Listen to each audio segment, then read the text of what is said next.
Hi everyone, the first thing we're going to do today is go over how to use the personal shopper feature of your Carolina One agent website. There are two different ways you can get to the Carolina One website. Depending on whether or not you pay for a domain name specific to you, you can arrive at the Carolina One website through that. Or if you are using just a regular Carolina One .com, then that's the way that your clients will arrive at the Carolina One website. So let's say you pay for a domain name.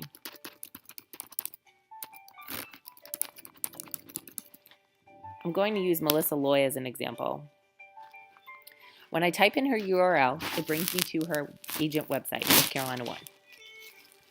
You can search the MLS here, but let's say I just met somebody through an open house and I want to put them on an auto search, but I want them the control and flexibility to be able to also update the search on their own. That's when Personal Shopper becomes a great tool. It's free for you with the use of your website and the payment of your website. If you're a first-year agent, you don't pay for your website for the first year. So up here is where you'll find the Personal Shopper feature in this top right corner. So in order to set up a client on Personal Shopper, the first thing you want to do is select Personal Shopper in the top right corner. This is a screen that it brings you to, and you want to click down here. It gives you a little summary about what all the features are with the Personal Shopper feature.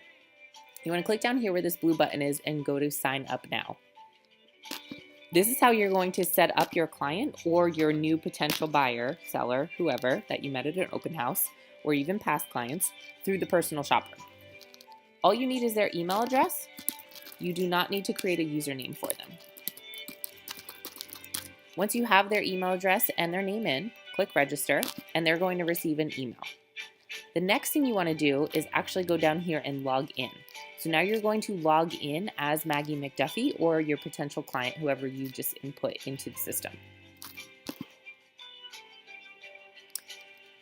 Again, you see up here where Melissa Loy's contact information is. So I am creating this profile in Personal Shopper and attaching it to Melissa Loy's account right now because I am pretending I am Melissa Loy. So that's why now I'm going to, as Melissa, have control over everything that this client, Maggie McDuffie, can see and do and search and all of that.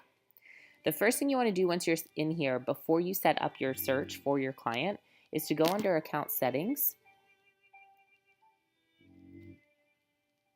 and put yourself in as an agent.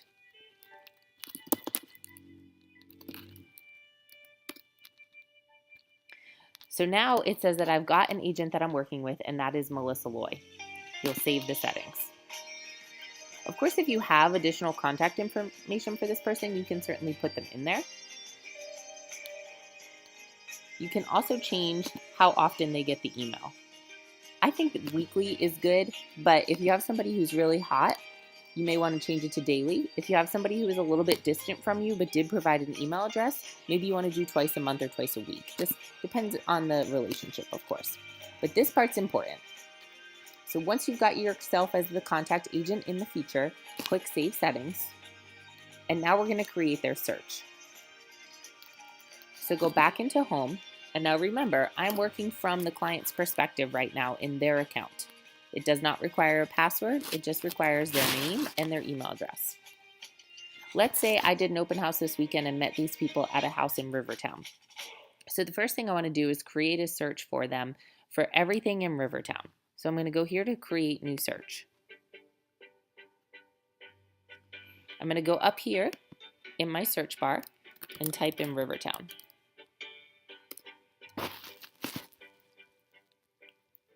You can see it started selecting some properties over here in the map view. I've got 11 properties in Rivertown. I can scroll through, I can do Save Search, I can look through these and say, oh yeah, here's the one that I met them at. This is the house I did an open house at, this is the one I met them at. So I'm going to put a heart next to this to save this property. Again, this is saving it in their profile, the customer's profile.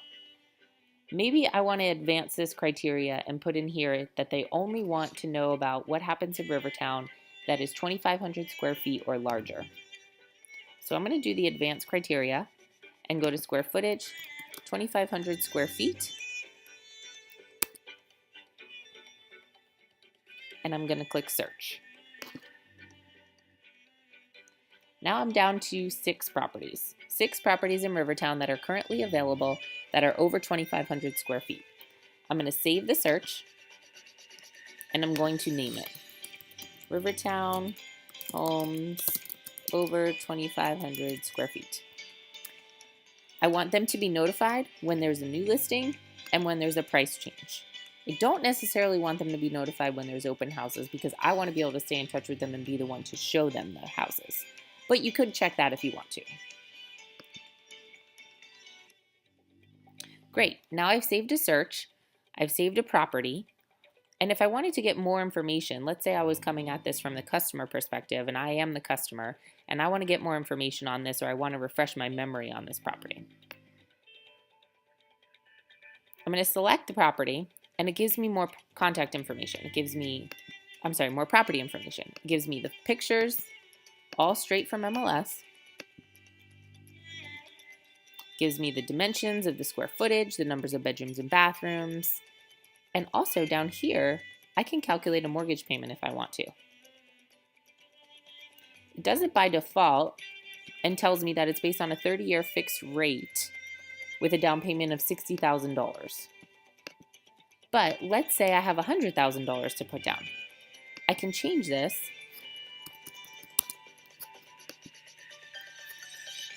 well, I guess we can only change it to percentage. So let's say I've got 30% to put down. I can change the loan term. Interest rate will automatically update. Let's say I know what the taxes are. Maybe I'm going to buy this as an investment and I know they're going to be at 6%.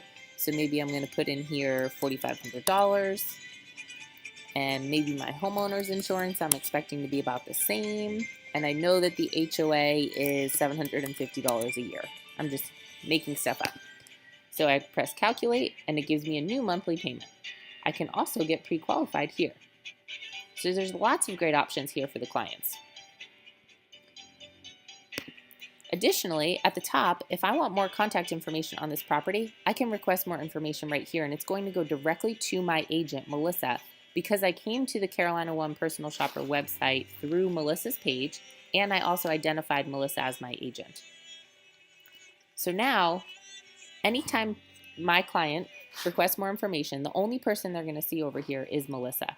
If I did not have myself in there as the agent, then they would see the listing agent over here on the right-hand side. So this part's important.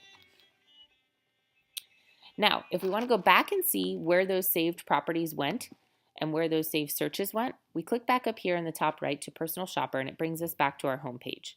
This is what the client sees when they log in. Again, all they need is their email address. They go to Saved Properties, and they and I can both see all of the properties that they saved. If they go into Save Searches, you and I can both see the searches that are saved.